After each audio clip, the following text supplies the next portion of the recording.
Yo, magandang hapon sa inyong lahat. Maagang nagluto ng hapunan si Joyce. At syempre, healthy ulam tayo ngayon. Ano tawag dyan? Ginisang gulay, no? Na may pakbet. Ay, may pakbet. Ginisang gulay yata ito. Kasi wala namang bagoong, no?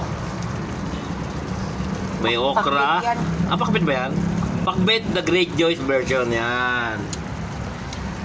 Para maiba naman, hindi laging pork, hindi laging isda, hindi laging manok. Gulay naman tayo sa hapunan. Baka ako kumain ng isda na yun. Oh, yan. May okra, may kalabasa, may talong, may sitaw. Ay, wala sitaw. Gabi meron, no? Ayun, no? Yan. Sarap. Pakbit pa rin. Kain po. Maraming salamat po sa blessing.